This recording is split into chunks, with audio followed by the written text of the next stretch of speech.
ঠিক মতো গোসল করানো, ঠিক মতো খাওয়ানো, কাপড় চোপড় পরানো, একটু তেল জল মাখানো, এই আদর ভালোবাসা ফটিক ছুরি কিন্তু পায় না। তার মা সারাদিন কাজ করে সন্ধ্যার সময় বাসায় আসে এবং ওই রাত্রে খাবার খাওয়ায়, আর সকালবেলা একবার বাসায় এসে সে কিছু খাবার দিয়ে যে ওই খাবারটা ইচ্ছা মতো সকালে আর দুপুরে খাইতে হয়, কিন্তু বাচ্চারা কি তাই খায়?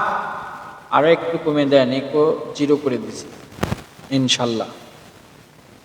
এখন দেখেন তো ওই অবস্থায় বাচ্চারা তো খাইতে চায় না, শুধু খেলাধুলা করতে চায়।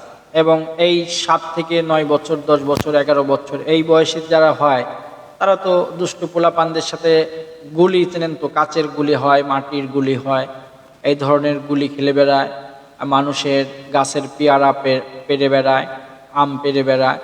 এরকম প্রতিদিন সন্ধ্যার সময় তার মা বাসায় আসলে কোনো না কোনো কমপ্লেন থাকে, কার ছেলেকে মারধর করেছে। এই রকমের বিভিন্ন জ্বালাতনে তার মাও একদম মানে অতৃষ্ট হয়ে উঠলেন। কি করা যায় ফটিককে তো নিয়ে কাজেও যাওয়া যায় না, বাসায় থাকলে এটা করে, কি করা যায়? তো তখন এই ফটিকের মামা থাকতো কলকাতা থাকতো। তো তখন হচ্ছে ডাক যোগে কথা বলতে হতো, অর্থাৎ বিভিন্ন পোস্ট অফিসে টেলিফোন নাম্বার, TNT নাম্বার থাকতো, এটার মাধ্যমেই কথা বলার ব্যবস্থা ছিল, এমনি কোনো মোবাইল ফোন ছিল না। ফটিকের মা একদিন ফটিকের মা আমার সাথে কথা বলল যে আমার ছেলেটাকে নিয়ে যায়, ছেলেকে একটু মানুষ করা যায়, একটু খেতে দেওয়া যায়, একটু আদর করে রাখা যায়, মানুষের মতো মানুষ করা যায়। আমি তো আর ওখানে পারছি না, প্রতিদিন বিচার আসে, এমনি তো ঠিক মতো খায় না, ওকে আর মারবই বা কত, শাসনই করবো কত, আর আমার যে দায়িত্ব আছে মায়ের দায়িত্বটাও তো আমি পালন করতে পারছি না। আসলে তার প্রতি আমিও নিজেও অবিচার করছি, তারপরে আবার যে দুষ্টামি করে তার জন্য আর কতই মার দেবো। এটা আর ভালো লাগে না, এত কষ্ট আর সহ্য হয় না। ভাই তুমি যদি পারো, তোমার কাছে কোনো কিছু চাই নে, তুমি আমার ছেলেটাকে নিয়ে যাই সেরে একটু মানুষ করো। সে বললো আচ্ছা ঠিক আছে, তাহলে তুমি আগামী মাসে আমি ব্যবস্থা করবো, ওর স্কুলে কথাবার্তা বলে রাখি, আমারও একটা ছেলে আছে, সেই স্কুলে ওকে ভর্তি করে দেবো। আগামী মাসে ফটিককে তুমি ট্রেনের টিকিট কেটে পাঠিয়ে দিবে, আমি স্টেশন থেকে রিসিভ করে নেব, ও আমার এখানে থাকবে, আমার এখানে লেখাপড়া করবে, অসুবিধা নাই। তো ফটিকের মামা কলকাতায় থাকে, দোতলা বাড়ি, এই সব কথা শোনায় শোনায় ফটিকের মা ফটিককে সাউন্ডটা ঠিক করেন। সাউন্ডটা এত সময় তো ঠিক ছিল বাজান, এখন আবার কি হলো? এখন মনে হয় ঠিক হয়েছে, তাই না? এবার ঠিক হয়েছে ইনশাল্লাহ। মনে হয় চার্জ বেশি হওয়ার কারণে এরকম হয়। যাই হোক, সাউন্ড আবার নেই হয়ে গেলে পরে কিন্তু বলেন আবার। তো ফটিক তো কলকাতায় যেতে চায় না, তো তার আম্মু বলে তোর মামা থাকে ওইখানে, দোতলাতে থাকে, দোতলাতে উঠবি। তখন বাংলাদেশে একতলা বাড়িও খুব কম, অনেক আগের ঘটনাতে ফটিক সরি চিন্তা হলে হ্যাঁ তাহলে তো আমি দোতলায় থাকবো, জানলা দিয়ে নিচের মানুষগুলোকে দেখবো, গাড়ি ঘোড়াগুলো দেখবো। তো বললো ঠিক আছে, আমি মামার সাথে কথা বলো, আপনার হেডফোনের লাইনটা ঠিক করেন। হেডফোন লাইন বলতে এখন কি ঠিকঠাক আছে নাকি? হেডফোনটা যদি বাদ দিয়ে দিই, দেখেন তো এবার ঠিক আছে কিনা, এবার বলেন ঠিক আছে কিনা। হেডফোন বাদে বলতেছি, দেখেন ঠিক আছে কিনা। হেডফোনের লাইন না, এটা আজকে সন্ধ্যা ডিস্টার্ব হচ্ছিল, ঠিক হয়েছে, ওকে থ্যাংক ইউ। তো তার আম্মু তাকে বলছে তুমি ওইখানে যাবে, তুমি দোতলার বাড়িতে থাকবে। এখন ফটিক এই দোতলা বাড়ির কথা শুনে সেরে মায়ের ভালোবাসা ত্যাগ করে যাওয়া সে রাজি হয়েছে। সে সব বন্ধু বান্ধবের সাথে খেলাধুলা করে আর বলে যে আমি 1 মাস পর চলে যাব আমার মামার বাড়িতে, আমি যাই দোতলায় থাকবো, জানলার পাশে থাকবো, জানলা দিয়ে সব কিছু আমি দেখবো, কি মনে আনন্দ। আর মাত্র 1 সপ্তাহ বাকি আছে ফটিকের যাওয়ার। তখন আর ফটিক মানে আনন্দে খাই না, যে না আমি মামার বাড়ি যাব তবেই গিয়ে খাবো, তুমি এখন আর খাবো না, তুমি আমাকে তাড়াতাড়ি পাঠাও, তুমি আমাকে তাড়াতাড়ি পাঠাও। তখন ট্রেনের ভাড়া ছিল 2 পয়সা, পয়সা তো আমরা চিনি তাই না? থ্যাংক ইউ সো মাচ, আমি আঙ্কেল ইউসুফ লিখেছেন, ঠিক আছে sound, thank you so much. তো তাড়াতাড়ি আমাকে পাঠাও, আমি মামার ওখানে যাব, তারপরে খাবো, নইলে কিন্তু খাবো না। তো এইরকম তার মা জোর টোর করে খাওয়ায়। সেই 2 পয়সার টিকিট কেটে ফটিককে পাঠায় দেয় কলকাতা। সে কলকাতা যাওয়ার পরে মামার ওখানে যায়, মামা তার জন্য মামার ছেলের জন্য এক জোড়া জুতা কিনে, ফটিকের জন্য জুতা কিনে, মানে নিজের ছেলের জন্য যা কিনে ভাগ্নির জন্য তাই কিনে, সেম পোশাক।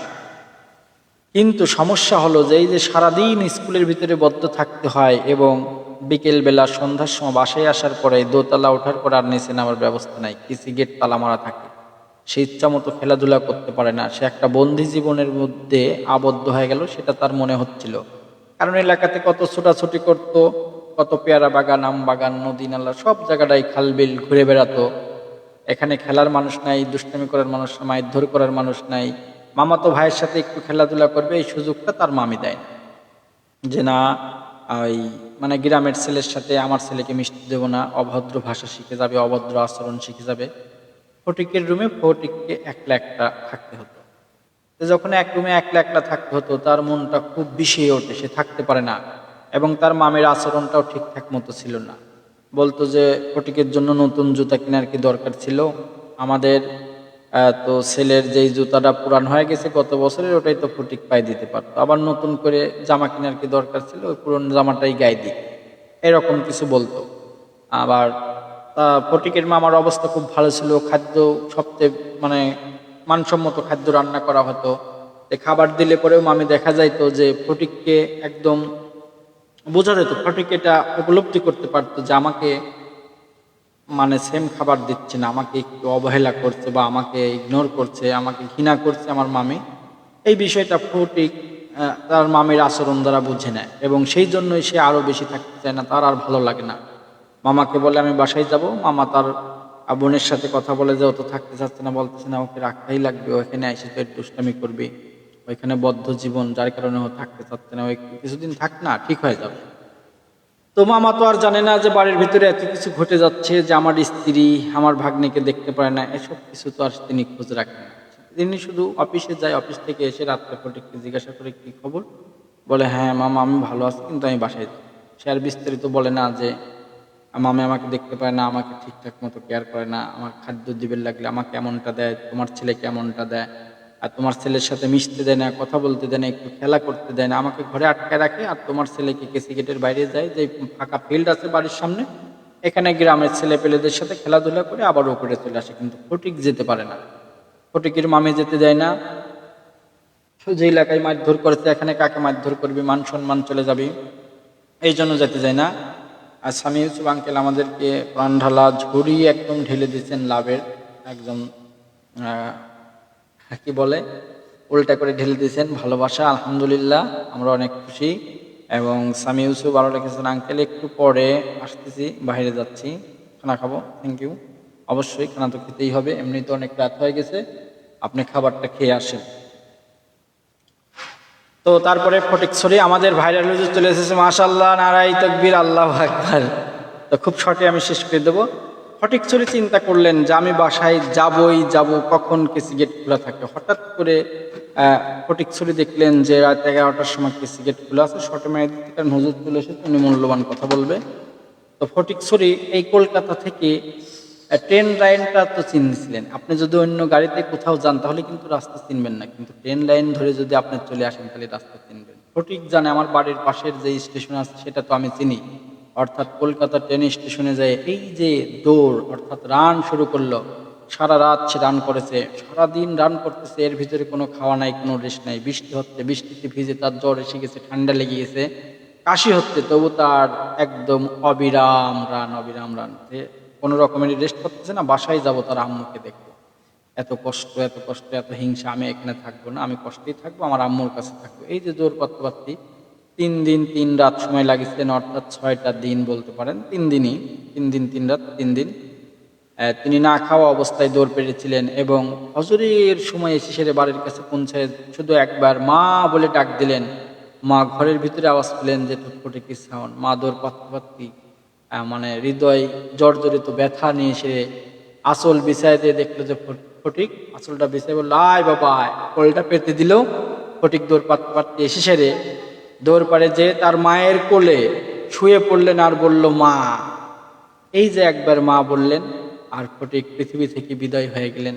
ফটিকের মা দেখলো ফটিক আর পৃথিবীতে নেই, ফটিক মারা গেছে।